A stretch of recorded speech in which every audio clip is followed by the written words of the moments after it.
तो सबसे पहले एफएमसीजी सेक्टर, 7 सेक्टर को भी समझो, कई बार सेक्टर से समझ में आता है। एफएमसीजी सेक्टर का मतलब क्या है? फास्ट मूविंग कंज्यूमर गुड्स, ऐसी चीजें जो आपके घर में काम आती हैं, बिस्किट्स हो गए, चाय हो गई, चाय पत्ती हो गई, नमक हो गया, समझ रहे हो, नॉर्मल चीजें, साबुन हो गया, ये कंपनियां जो बनाती हैं वो एफएमसीजी में आती हैं। कौन कौन सी कंपनीज हैं? ये सारा भंडार है, ये सारी एफएमसीजी कंपनीज हैं। लेकिन उनमें टॉप 3 प्लेयर कौन से हैं?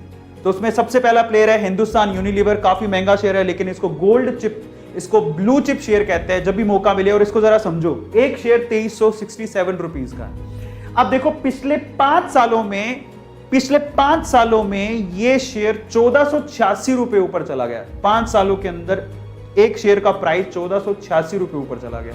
तो आप सोचो कि कितने अच्छे रिटर्न दिए हैं। जिसने 5 साल पहले लगाया होगा पैसा, उसने कितने रुपए लगाए होंगे? उसने 900 रुपए लगाए। एक शेयर 900 रुपए का था 5 साल पहले, 900 रुपए के करीब।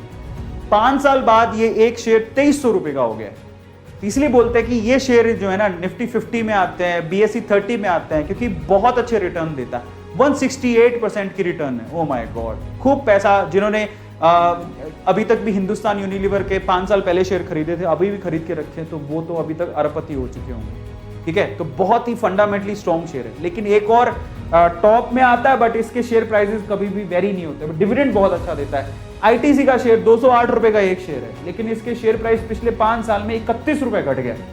लेकिन आप इससे मत घबराओ, इसका डिविडेंड बहुत अच्छा होता है, कंपनी फंडामेंटली बहुत स्ट्रॉन्ग है। और आईटीसी के लोग, आईटीसी कंपनी और उनके प्रोडक्ट के लोग दीवाने हैं, आईटीसी को होल्ड करके रखते हैं। ऐसा बोलते हैं कि आईटीसी का कब किस्मत बदल जाए कोई भरोसा नहीं, इसलिए अपने होल्ड में करके रखो आईटीसी के शेयर को, है ना। तो ये आईटीसी टॉप 3 कंपनीज में आता है एफएमसीजी के अंदर, बाय द वे।